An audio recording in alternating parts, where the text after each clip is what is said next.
Yeah, myself Ashif Iqbal, and as of now, I'm pursuing my PhD in Kyoto University in Material Science and Engineering. So, yeah, let's just start the session. So, first of all, yeah, so now I'm talking from Japan. So, I don't know how many of you know some Japanese words. So, let's just start with the word called Konichiwa. The meaning of Konichiwa is called hello. Hello, sir. Yeah, so it's Konichiwa. Yeah. So let's just start the session. I would like to share my screen with you all and let me know if everybody is able to see it. Okay. Yeah. Is Yes, it visible it's now? it's visible. Yes, sir. It's visible. Yeah. Okay. Thank you so much. Yeah. So, yeah. So as of now, being a material science engineer, though I'm not in biomaterials field, I'm more into a structural material like you can say aerospace engineering materials I am working on as of now, and we call it high entropy alloy. But today we are going to talk about the biomaterials and what are the uses of these biomaterials in our day-to-day life. Though all of we every day see so many things around us, and we can see, yeah, this is the product made by some engineers, this is the product made by some engineers. But what we never see is what a biomedical engineer is doing, right? Because all these parts which is called as a biomaterials is always inside the body and we cannot see it for most of the time, right? So yeah, let's start what exactly the biomaterial is. So what is biomaterial? So let's start with the classical definition of it. So a material intended to interface with biological system to evaluate, treat, augment or replace any tissue, organ or function of the body. And if I would like to simplify it, then we can just say materials which can replace, assist, and repair some parts of the body and its function is termed as biomaterial. So further, what exactly is necessary to be a material useful for biomaterial? So first thing is biocompatibility. So biocompatibility is the ability of a material to perform with an appropriate host response in a specific application. So we can only choose a material as a biomaterial which is biocompatible because we are going to use it in our body. So we really need to understand if this particular material is compatible with our bodies, our organ, our tissues or not. Then only we select it as a biocompatible material, or you say it biomaterial. So how does biomaterial response? So sometimes there will be immediate long-term response because depending on the functionality of the body, functionality of our like parts of the body, we have to decide what will be the immediate response to the body and what will be the long-term response to the body in comparison with the biomaterials. So let's see how all it started, the evaluation of biomaterials field. So here you can see, so there is a first generation biomaterials, then there is a second generation biomaterials, and then now we are in the third generation of biomaterials. So when we started it in early 90s, so the only goal was it should be the bioinertness. So when I explained you what is biocompatibility, so the meaning of biocompatibility was it should be the bioinert. It should not affect in a bad way to our body when we are going to use such materials. So that was our first goal, that was bioinertness in our first generation. And further, when we evolved to the second generation, then our goal was bioactivity. So where we use resolvable biomaterials, controlled reaction with the physiological environment, like bone implant and all. So now we are in the era of third generation, and many of you also heard about the tissue engineering. So now we are in the third generation where there are so many engineerings are going to be happen, like if you talk about DNAs, if you talk about RNAs, all these protein cells and other tissue engineering. So now the goal is regenerate functional tissues So biointeractive, integrative, resolvable is again the same. Stimulate specific cell responses at the molecular level. So a lot of research is going on. Am I audible? Yes, sir. Okay. Yes. Yeah. So a lot of research is going on in cell culture, in tissue engineering, and all. So that's how the biomaterials field has been evolved. Here on the screen, you can see. Yeah. So here on the screen, you can see. So these are the stents. So sometimes all of you know about the blood clotting and other stuffs, right? So when the blood clotting happens, then our nerves becomes very narrow. So we use stents to make it expands. So here again, there is a use of biomaterials comes into the picture. And here you see implanted pacemakers. So when there's a dysfunctional heart disease is happening, like our heart valves are not functioning properly, so we are using implanted pacemaker also. And also we are treating cancers in like blood cancers and all by using these biomaterials.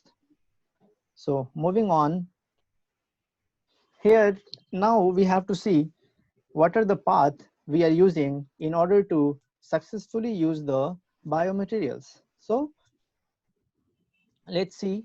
So first of all, we are doing the research on biomaterials as a biomaterial engineer, so as a biomaterial scientist, you can say. So, and then once we are confirmed that this particular materials can be applicable for the biomaterials field, then we do the engineering to develop a medical device by using those biomaterials. And then we go for the preclinical and clinical testings. So mostly you can see, mostly we do testings on rats, in most cases in all the laboratories here. And then once we are sure about that particular biomaterials that it is useful and we can use it for our human body, then we go for the regulatory approval, and then we go for the commercial and applications. So you all should must know that the biomaterial is actually very interdisciplinary field where a lot of use of chemistry, physics, material science, biology, even biochemistry, and I would like to add also mechanical engineering, because nowadays even 3D printings has been used in biomaterials and biomedical field. So this is very, very highly multidisciplinary in nature. So this field is actually very cutting edge.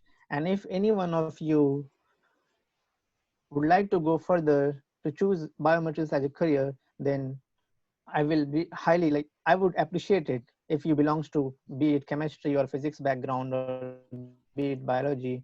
So all of these branches always help these biomaterials scientists with their knowledges. Moving on. So now you know what exactly biomaterials is. So let's talk about the application of biomaterials. So let's start with the intraocular lens. So here on a screen, you can see this is your eyes, and this side is anterior sides where you can see the cornea, pupil, iris, and lenses, and the back side you can see the retina. So this is basically the, if you are from the biology background, you know all these things about eyes. So basically we have a lenses, right? And sometimes if we have some eye dysfunction, then we cannot see properly. And by the age also it happens that some problem with our eyes happens. So what are the problems we can have? Here you can see. So in this picture you can see there is a very normal clear lens, and then on the right side you can see lenses clouded by the cataract. So cataract basically, all of you know, like we call it, I think, motia bind in India in Hindi. So what exactly cataract is? So a cataract is an opacity of the normally clear lens which may develop as a result of aging, metabolic disorders, trauma, or heredity. So in order to treat the cataract, we use the intraocular lenses. So here you can see this kind of lenses we use to treat the cataract. So what kind of materials we use to make these lenses? So as you all know, like our eyes is very sensitive, right? We cannot use any hard materials. So it should be soft. It should be like, because our eyes having liquids, so it should be also prone to liquids and all. So all of these things we have to think before using a material to make the lenses, right? That it should be the biocompatible again, especially for our eyes. So there are three basic types of material we're using that you can see: polymethyl metha, so PPMA, and then we use acrylic, and then we also use silicone. Sometimes we use hydrogel and all. So these are the materials we use to make lenses whenever we have to treat like one of the kind of the disease called cataract. Further, so orthopedic and dental applications. So what are the applications of biomaterials in orthopedic and dental? We all know about the hip joints and all, right? So here you can see the applications of biomaterials to make the hip joints. So now hip joints means like something which has to support our whole body, right? Because we are going to use it at our backside, right? So it should be very like high strength, then only we can use that material. So what are the material properties should be if we are thinking of to make the hip joint? So let's see what kind of materials we can use. Yeah, so here you can see other than orthopedic we have dental applications, like every time you go to a dentist and sometimes you have cavity and all, right? You go for root canal. So what kind of materials we use also in case of dental applications? So you see, so it should be chemically inert first. So again, yeah, that is nothing but the word biocompatibility. So it should be always inert. It should not react to our body in a bad way. And obviously it should be biocompatible. And again, I told you it is going to sustain our whole body. So it should be the greatest strength. And also hip joint is like the permanent joint. It's not the temporary joint. So once it is going to implant in your body, then it should be long lasting. So high fatigue resistance should be there. Am I too fast or is it okay? It's okay, sir. Okay, yeah. And then low elastic module, just a minute, yeah. And also now it is going to be in our body for the longer time because it is a permanent joint. Then it should also have absolutely corrosion proof, right? Like rusting should not be there. So we have to always think when we are choosing any material for this kind of implants. So all of these factors we have to consider before choosing the biomaterials, like good wear. And also it should not be that much expensive, though most of the implants are expensive because of the complexity of the design. So what kind of materials? Yeah, so now we have to see all of these properties, where we can find all of these properties. So there are three kinds of materials we can use. So the categories are metals. So in metals we can use the stainless steel, like you know we use steel rods in our body, right? Like leg implants and all. And then, but before, when we were using a stainless steel, then it there was a problem with the SS, like it did get rusted, so it was not long lasting, so it was not a permanent joint, so it was like the temporary joints. So if you have to remove that particular thing from your body after some time, then you can use SS like a stainless steel. But when you are going for a permanent joint or maybe for the longer period, then we had to remove this corrosion. So it should be the corrosion resistive that you can see on the screen. It should be absolutely corrosion proof. So we started using cobalt chromium alloys. So here in cobalt chromium alloys, you can see the chromium is actually very corrosive resistant. So it will always prevent corrosion to be happen in particular alloys. And then after that, so now, though we are using all the implants in our body and every day we do a lot of activity with our bodies, right?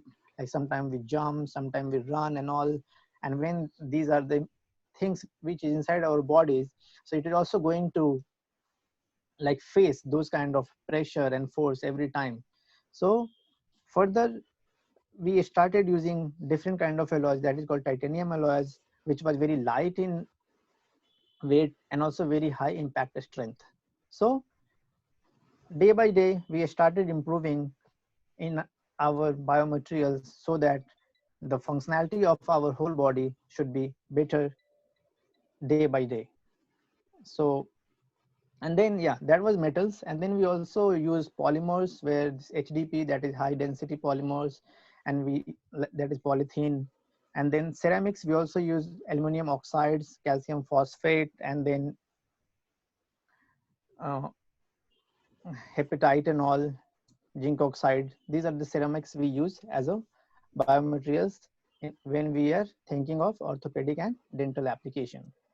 So further, yeah, so this is CB, that is cardiovascular biomaterials. This is very complicated, and whenever we think of cardiovascular biomaterials, first thing we have to think is it should be the blood compatible, because it is always in the contact with the blood. Blood is like flowing throughout our body in the veins and all, and like the function of like cardio, cardio is like heart, right?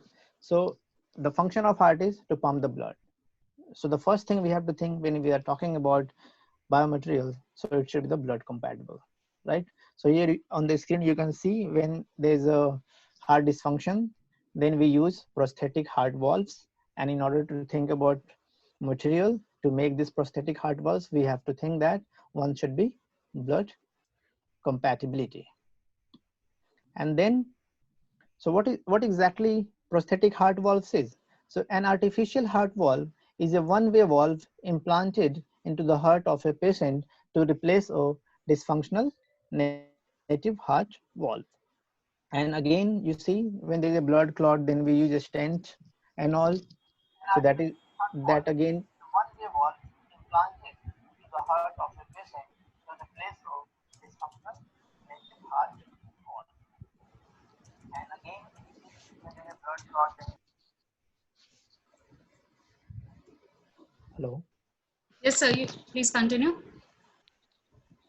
Yeah. One request I have is like, if you have any question, then please keep it with you, and in the last we can have question and answer, right? Yes, sir. Yeah. Then it will be easy for me to respond. Yes, sir. Yeah. Okay. Thank you. Yeah. So moving on, here you can see again. So this is LVAD, left ventricular assisted device. Here also we use it. It comes under CB, that is cardiovascular biomaterials. So what exactly it does? A ventricular assist device is an electromechanical device for assisting cardiac circulation, which is used either to partially or to completely replace the function of a failing heart. So sometimes you can see in the park, a person is walking like this on their body. So they are using this kind of electromechanical device in order to function their heart. So biomaterials, though it is very cutting edge field, so here you can see there is a very big market of this biomaterial as per the application. So start with the skeletal system. You can see here joint replacement like hip replacement, knee replacement, shoulder replacement. Then we go for bone fixation plates and screw, then spine discs and fusion hardware, then bone cement. So what kind of biomaterials we use here? So we use titanium, that I already told you, then stainless steel, polyethylene, and if it is about bone fixation, then we use metals, then PLA, and again for spine discs and all and bone cement, we use again the polymethyl methacrylate.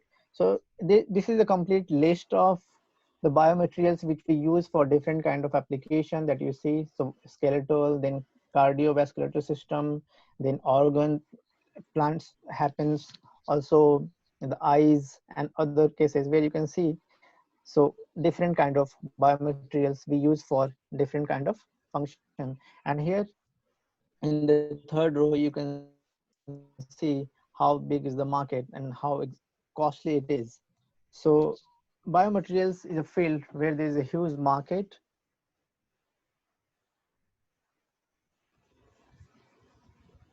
and around the biomedical field and doing a lot of research because there's a huge market opening here. So further, again start with the generation of biomaterials. So how all it started? So before I showed you one, like in early 90s, we started thinking of the biomaterial. So let's start with the first generation of biomaterials. So when synthetic materials were first used in biomedical applications, they're using requirements for a suitable physical properties to match those of the replaced tissues with a minimal toxic response. So whenever we use the word minimal toxic response, again, the term biocompatibility come into the picture. So every time it should be the inert and it should not react in a bad way to our body. And mechanical properties and toxicity always play a leading role in the selection of materials for implant manufacture. When inert biomaterials placed inside the body, it would elicit a foreign fiber capsules around the materials which isolate it from the surrounding tissue. So these are like biology stuffs that biology students can easily understand, like how our body responds to particular materials inside the body. An example of the first generation biomaterials is the metals. So first they started with the stainless steel, and then they went for cobalt chromium based alloy and titanium alloys furthermore. And then other than metals, we started using ceramics and then polymers. So a lot of these things you can read more about this on internet, like what kind of materials and what are the applications can have when we are thinking of the biomaterials. So after first generation, then second generation era came for implants. So now we have started engineered. So engineered implants using common and borrowed materials developed through collaboration of physicians and engineers. So now it is a collaborative project started like interdisciplinary. And so it was built on the first generation experiences. So, and then there's a very advanced use of material sciences started happening, because what material scientists know is like they know the crystal structures, like how a material shape is and all. Like if you know about FCC, BCC, face centered cubic, BCC is body centered cubic. So there are different kind of unit entity of every particular material. And on the basis of crystal structure only, the property of the material changes. So those are different topics to talk about. So here we will stick to the only biomaterials and the applications. So examples of second generation implants, what are the materials we are using? So titanium alloys, which we use in dental and orthopedic implants. Then again, cobalt chromium implants. Then polythene bearing surfaces for total joint replacement. And then heart valves, that is CB materials and pacemakers. So in second generation, all these things started coming. And in third generation plants, what happened? Like I told you in the starting, tissue engineering and all, cell culture. So bioengineered implants using bioengineered materials. That was the third generation implants started now. So very few examples on the market. Still people are behind this tissue engineering, and then they use this 3D printing and all. So some modified and new polymeric devices came into the market, and many are under development. So what are the examples of third generation implants? So tissue engineered implants designed to regrow rather than replaces tissues. So this time what they are thinking, they are trying to regrow the tissues other than just replacing completely. And some resorbable bone repair cemented. So that is again borrowed from the first generation. And then genetically engineered biological components. So yeah, these are the reference book. If you want to read more about biomaterial sciences, then you can just go through these books, which are very good. So yeah, you can just take the screenshot of this, and further you can just check if you want to read more about these biomaterials. And here you see, so are these biomaterials. You can see here the prosthetic hands, like if somebody like loses their hand somehow in some accident, then biomedical engineering comes with these ideas of prosthetic hands. And then here you can see this guy is running with those prosthetic legs. So what kind of material we should use that can sustain the impact loading also, and the strength and corrosive resistance and all. So yeah, so you can see like how important biomaterials is and how important biomedical engineering is nowadays, like which can actually give you a new life. If you lose your hand, you don't have to lose your hope. So science is always there for you. And then it can again give a support to your life. So here I have put a very small video. I would like you guys to just watch it for a minute and you can understand the importance of biomedical engineering and biomaterial scientists.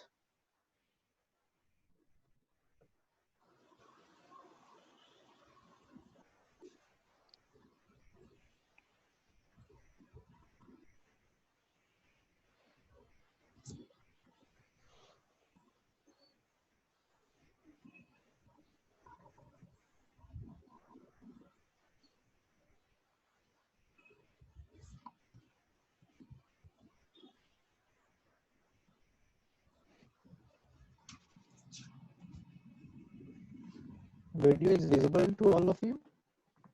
Yes, sir. The video is visible, but it's cracking actually. Or maybe that is because of internet. Yes, sir. Maybe, yeah. Let me check.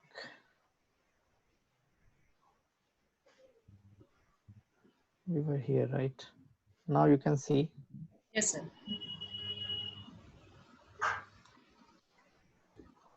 Yeah, so now you see how happy she is with her new legs, right?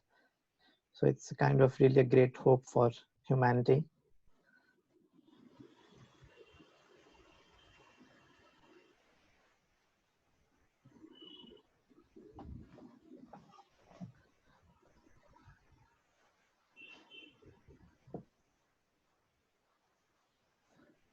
Yeah, so that's all from my side about the biomaterials and the applications.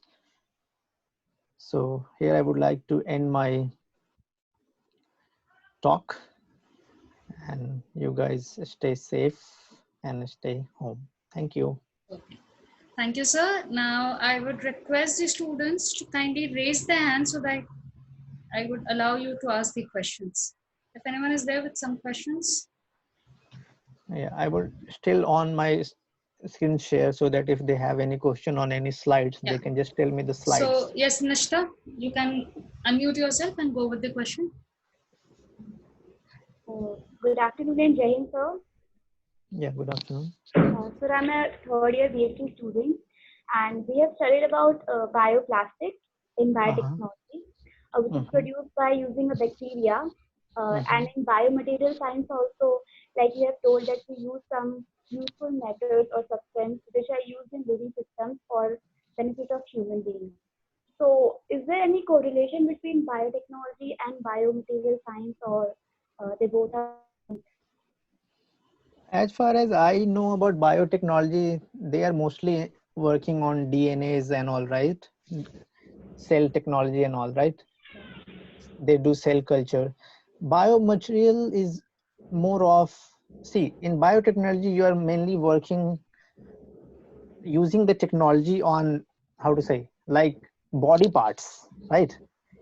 You are not using any like physical appearance of a material, like you're not using metals there, right? You are not using any, like, how to say, ceramics there. So biomaterial engineers, what they do is like they like constantly thinking of to use a like replacement of something. If some body is not functioning, some body part is not functioning, then how we will give the external support, right? Yes, By using some biocompatible materials.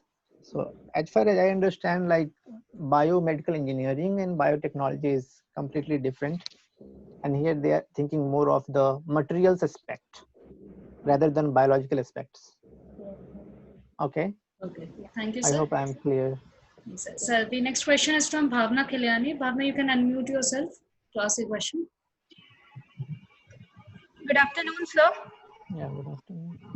Sir, my question is that as you have made us seen the wide applications of these biomaterials, and we also know that artificial intelligence has also spread its arms in all the field.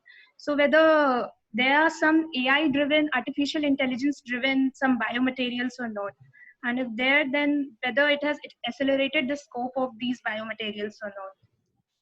See, when you talk about AI and you talk about machine learning, then what we need first is the data, right? You should have data in order to like start the simulation kind of things. because when you are going for machine learning and artificial, basically you are going for the coding stuff first. And to start an algorithm and to start a coding, first you need a complete data set, so that you can actually be sure that this particular thing is like, I would like to talk about this current ongoing situation of corona, right? So many like countries are now behind the vaccines and all, right? Like either, and clinical trials is also going on. And there are some group of scientists who are thinking of having use of machine learning and then use of AI, so that before I start the actual testing, we shall know that this particular symptoms is the, how to say, corona symptoms. So in order to understand the symptoms, first we should have the real data, right? So obviously we can use the AI and machine learning, but before that we should have a complete data set, so that we can prepare an algorithm for particular symptoms, and then we can use those data to have some particular, like say, chart and then responses. Because what exactly machine learning and AI is doing is the responses, and that response is based on some particular data set, and that should be the real data.